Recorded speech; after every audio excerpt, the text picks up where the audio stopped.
Hello, Joe Passanitti here from Hudson Financial. In this segment, we want to turn our attention to what our government's policy response has been to protect our economy from this pandemic and illustrate just how massive these numbers are. This list will include the major drivers of where most of the $3 trillion, that's right, $3 trillion, has been allocated. While it's certainly not perfect, we think the government has done a good job getting massive programs and funding done in a very short period of time.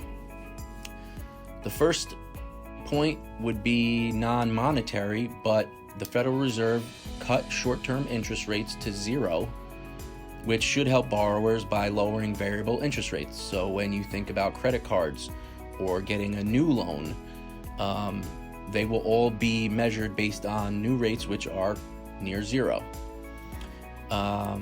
Next, the most expensive portion of the Stimulus CARES Act has been the $1,200 checks that are being sent to millions of taxpayers.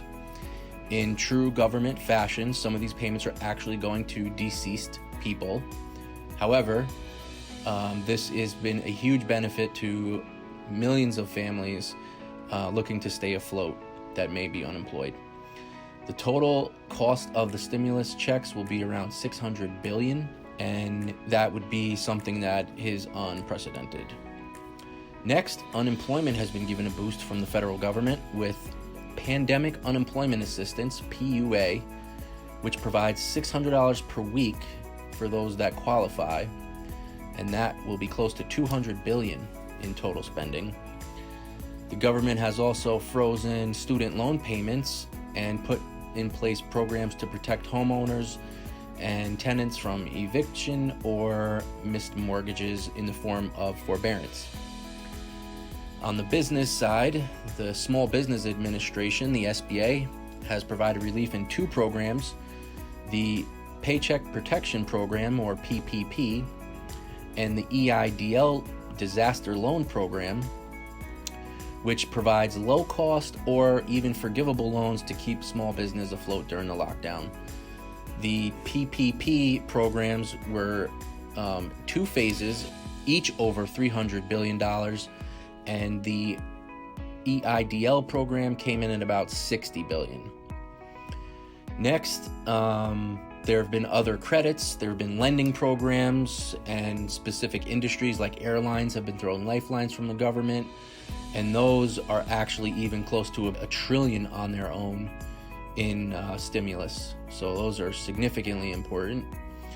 And lastly, on the medical side, which is probably the most important side, over $350 billion has been allocated to hospitals and the healthcare system. This covers national emergency declaration costs, National Guard, COVID testing, medical stockpiling, personal protection and equipment, Medicaid boosts, pharmacy stockpiles. Those are all encompassed in this $350 billion.